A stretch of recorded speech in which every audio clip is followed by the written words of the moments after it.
Welcome to another edition of Sunday Suppers with Sago, and I'm your host, Chef Chet Sago. And I have the opportunity of being able to be seated with a Smithsonian inductee, one of the greatest honors that I have had in a very long time. I am in Georgia right now with Miss Althea Thomas, who's going to talk to us about some of her life experiences and tell us a thing or two about a thing or two. Tonight, we have the fried chicken with the collard greens, the mac and cheese, and we also had bread pudding. Yeah. Bread pudding with peaches. What did you think about everything, Miss Thomas? I thought it was a dream come true.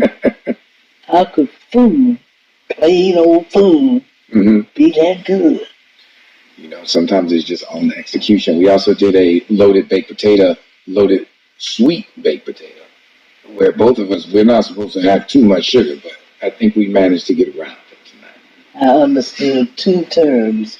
One, the fact of speaking of something as being loaded with added sugar. It's a different kind of sugar. Yes. Like, there's a different kind of sin. There's good sin, bad sin, the white lies, the big lies. Right. Sin is sin, the lies are lies, sugar is sugar. But one of my grandsons, who's overly ill with the study of foods and what they do and don't do and undo and can't do to your body. Yes. But he explained to me that there is such a thing as added sugar.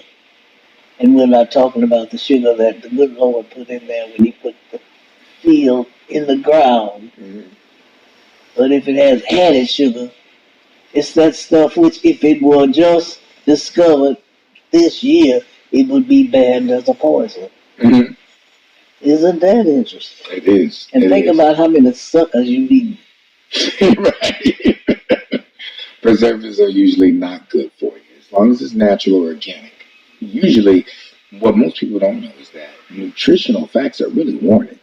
If you look at what's on the back that lets you know what's in a certain item of food, there's more of a warning to tell you versus organic. It doesn't have so many preservatives or additives in the food. So that is something to think about with both of us wanting to live a health conscious life, to make sure that if we're eating sugar, we eat the right kind of sugar. The right kind. Making sure that certain carbohydrates are not converted into sugar. So I'm guilty. So in other words, sin is sin. Yeah, it is. Just pick whether it's a big lie or a little white lie. Right. There we go. My goodness, life gets more and more complicated every day. What was interesting to me tonight is that you say you had never had your greens mixed before. Never heard of that. But I wondered why we talked about greens as a plural term. And that's why, because you're talking about 2, maybe 3, sometimes 4 kinds of greens. We actually had a collard and turnip mix with some smoked turkey in it. And for this legend to have had it for the first time in all the years that she's been on this earth, being a Southern belle from the South, I was amazed that she allowed me to give that. Whose mother was a housewife, teacher turned housewife, because her husband, my daddy, would not think of having his wife try and raise 2 girls and work. That was a cardinal sin in his mind. So my mother was a teacher before I was born. She was in Birmingham with Daddy. My sister, my older sibling, was born. And of course, she had stopped teaching because Daddy said, no, you're going to have a family. And you cannot raise a family and be a teacher. You teach, you got to be raising everybody's child. You can't do that and raise your own. We will have no less key kids. Okay. So mother stayed home until I was in the 11th grade. I didn't know what it meant to come home and see an empty or cold house. Okay. Or a dinner that wasn't ready and waiting for me. Okay. So I didn't know that that was not the way everybody had it. I just didn't know. I heard some kids at school talking about, my mama came home from work and she told us so and so and so and so. And I'm saying, what kind of work did she come home to? Hmm. Work was already at home. Right. But that was not the way my life was. My life was, and I know now, perfect as a child. Hmm. Everything came just like it was supposed to, Hmm. on the clock when it was supposed to. Hmm. And my daddy was right. You cannot be a mother and a teacher. Those girls have to grow up coming home from school to a mother, Hmm. going to Sunday school sent by a mother. Okay. That's interesting that you say that because your life doesn't absolutely mirror that same way. Uh-uh. You've That's done why I would so say much and lived almost a century. And she's been here a long time with a lot of wisdom. What would you say to young women today who are wanting to pursue a career and raise a family at the same time? Because that wasn't just your two plan. words. Do it. Okay. Just do it, huh? Do it. Okay. Now that's the biggest two words in the whole language. Because if you can't do it, Mm. something to tell you. Mm. Something will tell you. Okay. And it might get the message like I got it, learning to ride a bicycle. Hmm. You got to follow up a couple of times. That's one of the things I couldn't do. Mm. Something said, do it. Something else said, don't try it. It means give it all you got. Hmm. This is why some people don't ever learn to play the piano. I've heard a lot of people say, oh, I wish I could play like that. Hmm. I said, no, you don't. Hmm. If you wish you could play like that, you spend 4 hours a day practicing. Hmm. And since you don't do that, you don't wish you could play. Nothing's going to jump out of your head and into your fingers and play for you. Okay. But you can learn to do it. But it takes two things in close combination with each other. Hmm. Those two things are will and determination. Tell us more about your training. What really got you into music? Because that's what you've been hailed as with your Smithsonian induction this year. What made you go into music? Well, I think it was a matter of going into it, being pushed into it already there. Hmm. It was something that was in me from the creation, from 4 generations, maybe. My dad was a musician. My mother played music, Okay. but mother was taught to play the piano. She played for Sunday school. Dad was a born in the wool musician. Hmm. His instrument was the trombone. Okay. Trombone's a hard instrument to play. Hmm. I know because I've tried it. I played it a little bit. I taught band. In fact, I was the first black, and hear this well, Okay. the first black music teacher in Montgomery County, Alabama, Wow. taught to teach music. Okay. The music teachers in black schools were just there because they played a horn or they could play a tune on the piano. And they were Hmm. hired as a music teacher, as a math teacher Okay. or physical ed teacher. Hmm. And if they could play the piano, then they had an assembly. They would play a march, and everybody would march in. Hmm. They would play a chant, and everybody would say a prayer. They would play the pledge, the allegiance, they would say the pledge. Yeah. Everybody would sing a patriotic song. Hmm.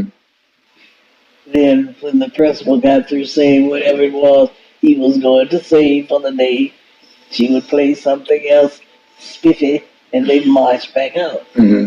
But that was because the math teacher she was could play the piano. Hmm. The white schools had music several years before I was out of college. one of the black principals asked the supervisor why couldn't we have a music teacher, and his answer was, music is a luxury we just can't afford. Mm. Now think about that. Oh, we're gonna have dinner, but bread is a luxury we can't afford. Mm. Tell a nigga anything. He doesn't know any better. Mm. The only thing that makes an object fly is its shape. A bumblebee can't fly because it's shaped wrong. Mm. But he can't read either. So he doesn't know he can't fly. Ignorance. Mm. Just don't tell him any better. And he doesn't know he's entitled to fly. Mm. Now, how long are we going to teach white children and black children those kinds of lies? Mm.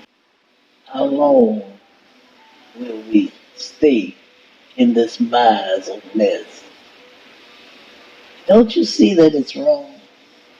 It's not just hurting black children, it's hurting white children, old white folks, young white folks, young black folks, old black folks. Mm. It's just a painful mess that's going around. Mm. How long will we let it roll? I wonder. You came up in a time when black lives mattered even less than they do now.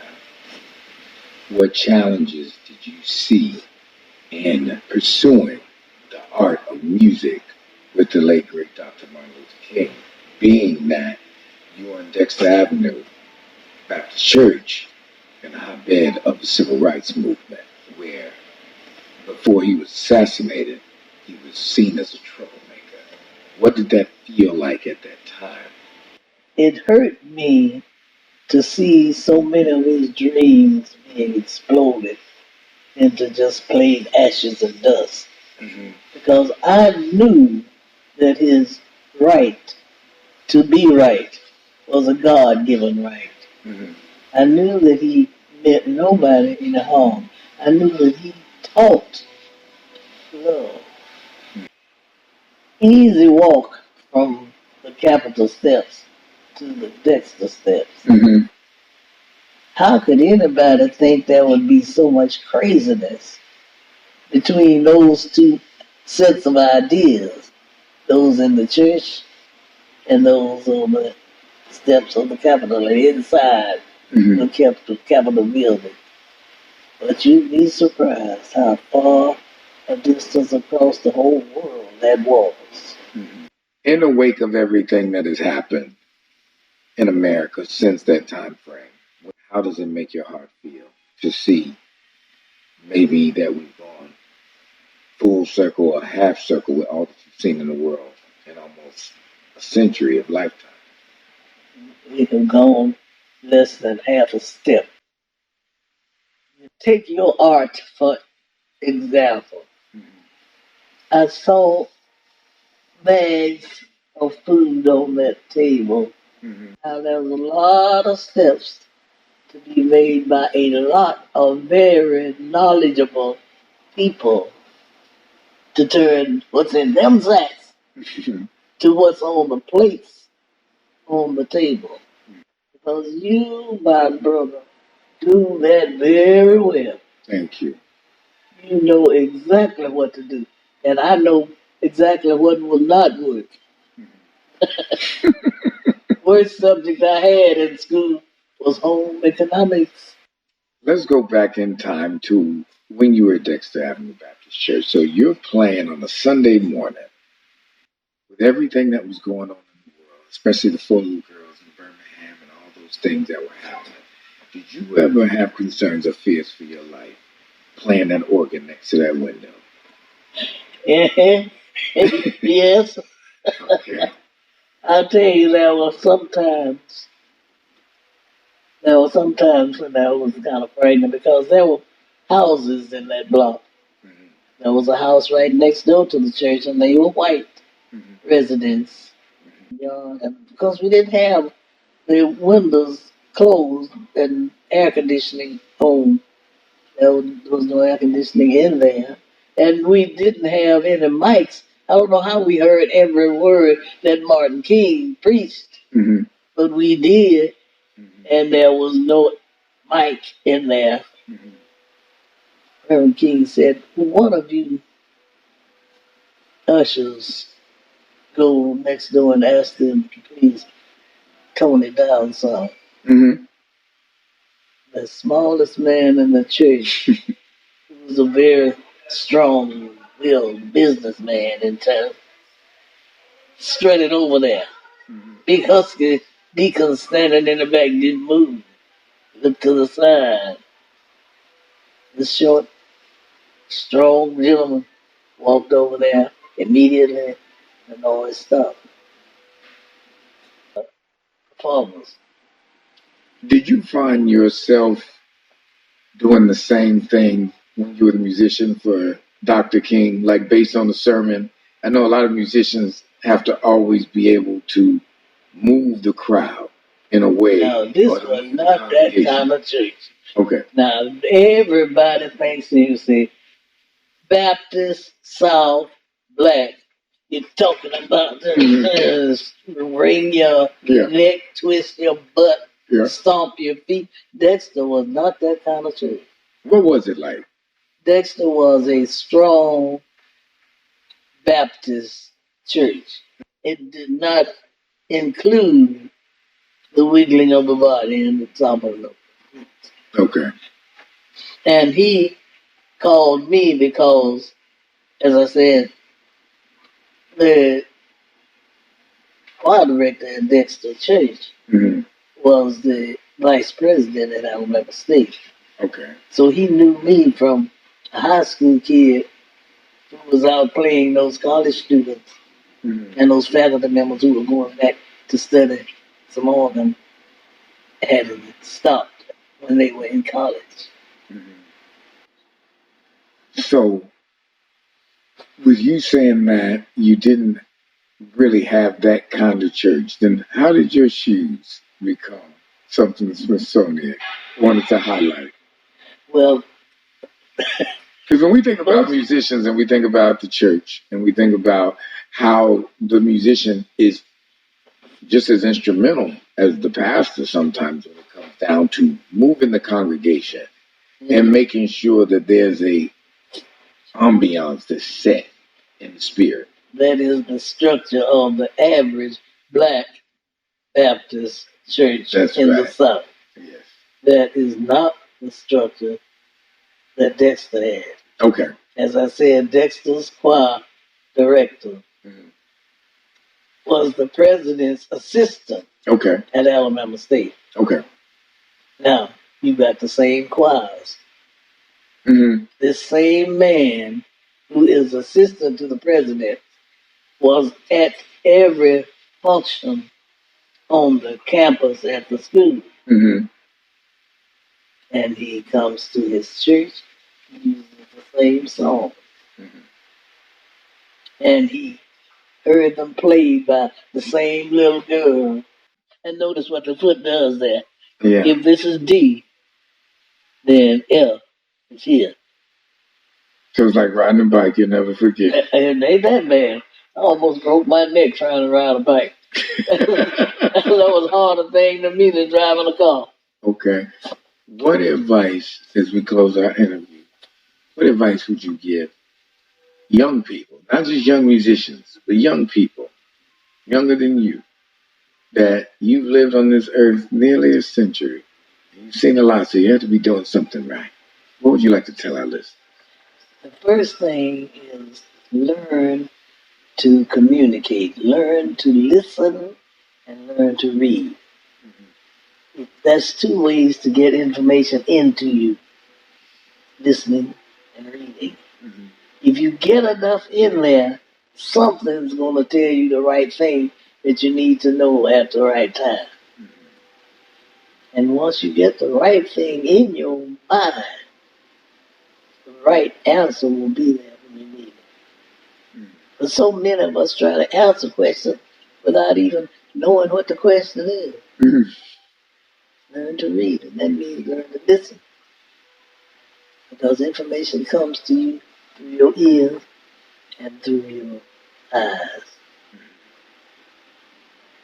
Okay. Well, that's definitely contributing to all of us needing to stay woke. Yeah. And to all of our listeners, I'd like to thank Miss Althea Thomas for being my special guest, an honoree, someone who was inducted not only to the Smithsonian Hall of Fame, but who has been an absolute delight, and someone I am honored to have met in all my travels. As we leave Georgia tonight, I'd like to thank you, and until next time.